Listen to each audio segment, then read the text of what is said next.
Greetings, it's Hidden Object Guru here with more Boss 101. I've completed the game now, and I'd like to offer some thoughts of it just as a whole. So let's go to Boss Rush, see how I can do it Ironbot mode with a flamethrower, a high-level flamethrower, and see how the game goes. I'm now playing as Max with all of the powers of a goat. It's a pretty good boss defense. Alright, let's do it. Ironbot. So I'll have my flamethrower, I'll have the thing. Why did I not realize that the professor... Oh, cute little guy. Okay, that was cute. I enjoy Boss Rush mode, because you have no idea what you're going to be up against. In the other mode, you have random weapons.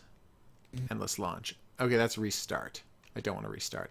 I just wish I could skip the end of level stuff and just go straight to the next boss after you've done it a few dozen times. Alright, how are we doing flamethrower-wise? Not bad. Luckily, they give you your health back after each fight, so it really is just a challenge between you and each boss individually. Which is a nice touch. So yeah, I've completed the game, ready for some final thoughts. I think I didn't play the game the right way. I think it's up to the... developers to decide if what I did was wrong. I found myself enjoying the boss rush mode so much that I just played it over and over again right at the start of the game. I just boss rush, boss rush, boss rush over and over. Oh, hey, do I get my super missiles back? Let's find out. If I get my super missiles back, this is going to be a lot more doable. Anyway, I ended up getting up to, I think, level 18, because every time I would finally lose a boss rush, I would go and I would upgrade my machine gun. I would jump back into boss rush, and I think I got to level 18 or 19 or something like that. And by the time I stopped with this 45 minutes, maybe an hour of boss rushing, I had enough money to buy almost everything in the game. Like, there were just a few hats I couldn't afford, and I hadn't even really gotten into the game yet. So I found myself doing the start of the game with 100% of the good weapons and fully upgraded life and machine guns and multipliers. So you put all... Oh yeah, no, they give you your missiles back. You're fine. Aw, poor guy. I don't have to play Star... Although, if he just pledged to a certain level of the beta, I think he could play Star Citizen. I mean, he won't play the finished version of Star Citizen, but, I mean, people are playing Star Citizen right now, aren't they? Or have I gravely misunderstood all of the posts I keep seeing on Reddit? Point is, loath as I am to change the subject when I've started to ramble, the point is, it's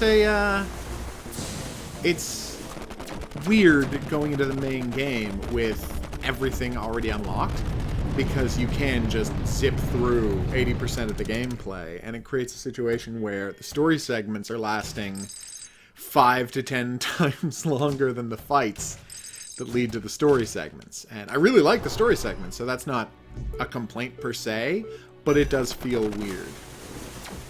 No! That guy takes no damage from the flamethrower, which, you know, good note.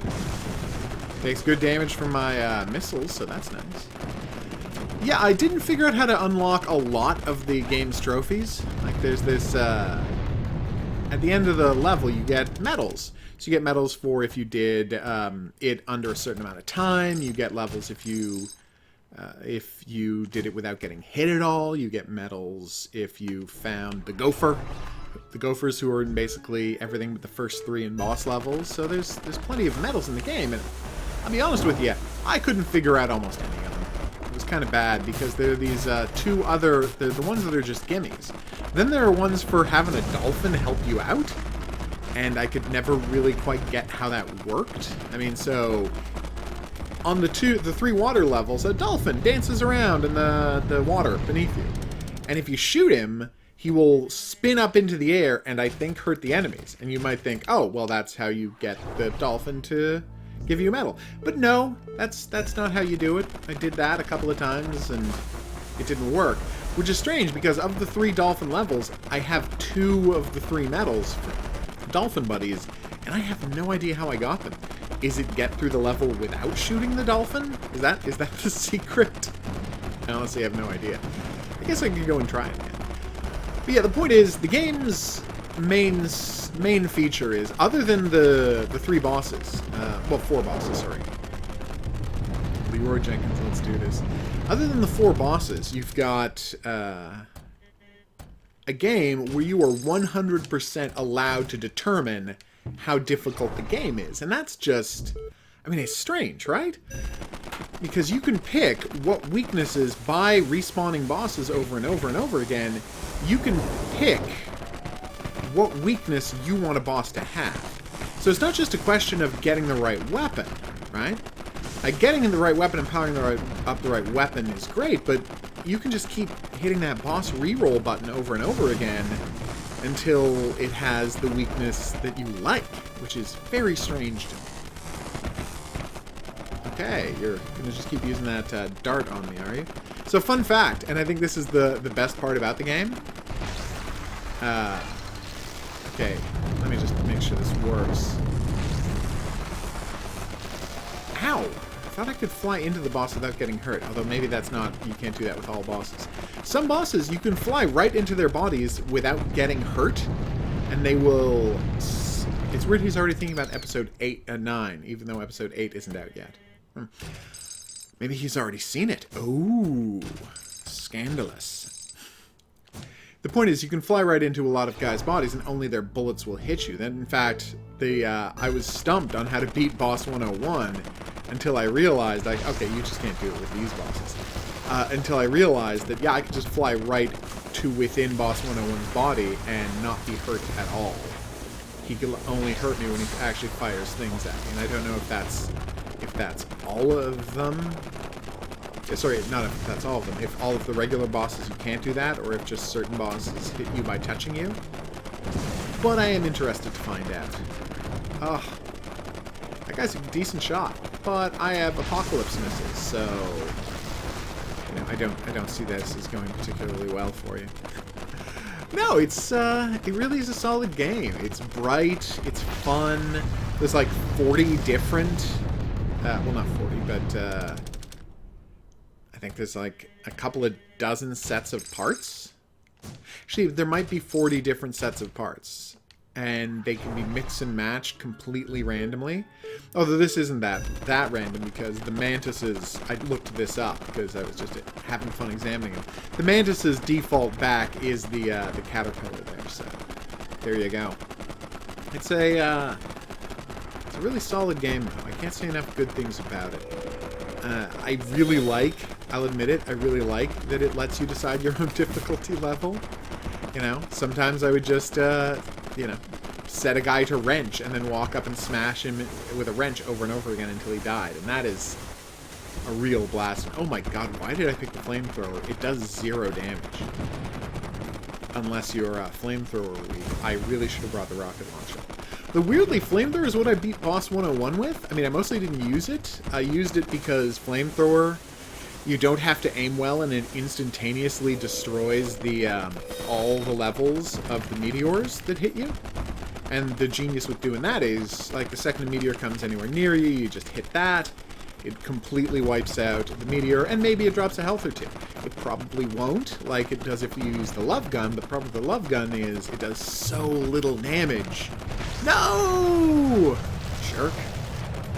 It does so little damage that you'll be sitting there plinking away at meteors trying to get health forever while the boss is just hammering you to death. So this is definitely a better way to do it. All right. What have we got? Round awards. Okay. Just going to assume all of that's good. 2, 1. There we go. So yeah, 100% positive. Love the variety of enemies. I do like that it is the most accessible. Like, in the history of Boss Rush and Bullet Hell games, it is by a wide margin the most accessible ever, just because it lets you decide how difficult you want the fights to be. So that's a huge improvement over many of them. The story is entertaining. There's a wonderful codex full of solid sci-fi comedy world building. I enjoy most, if not all, of the characters. I think I like all of the characters. I think my only... oh, yeah, and the mini-games are fun. Playing the old Tank and Breakout and Wizard of War. It's a nice addition. One thing I'm sad about, and it's not a lot, I like to create videos of all of the story segments. It's a thing I do. Maybe that's weird. I'm happy to be judged. I'm not gonna claim I am not able to be judged. Oh, here we go. Finally, we got a guy who's weak against fire. Thank you, God. Did I even try that last guy? Oh, just die. You know it's over.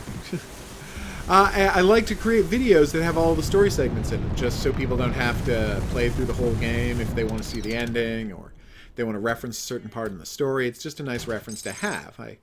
There are so many games that I never got around to beating, and I'm so thankful that other people have put full story videos on YouTube so I can see how they end it, that when I'm, you know, one of the early people to get to a game, I like to do that for other people as well. And this game, there are conversations you have before missions and conversations you have after missions, but in addition to that, like 4 or 5 times in the game, you get a phone call from your boss. And while they've created a movie mode that has all of the, there we go, that has all of the video segments, which is really nice, I'm not complaining about that. There we go. Come on, we gotcha, we gotcha. It doesn't have the phone calls. The phone calls are not listed on there, so it's kind of annoying trying to track them all down if I want to do a video. It's going to make my work a lot harder. And is that a problem from the developers? No, I'm sure they didn't even think about that. Why would they? It's a problem that's going to affect, like, the 3 people... I do like Windows 10 classes.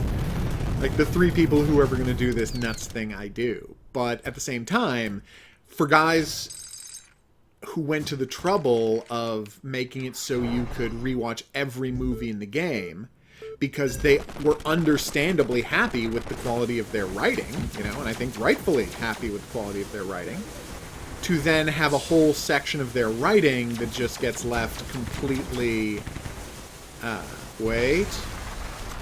locked away once you've beaten the game. It's weird, it's off-brand, and it makes me a little sad.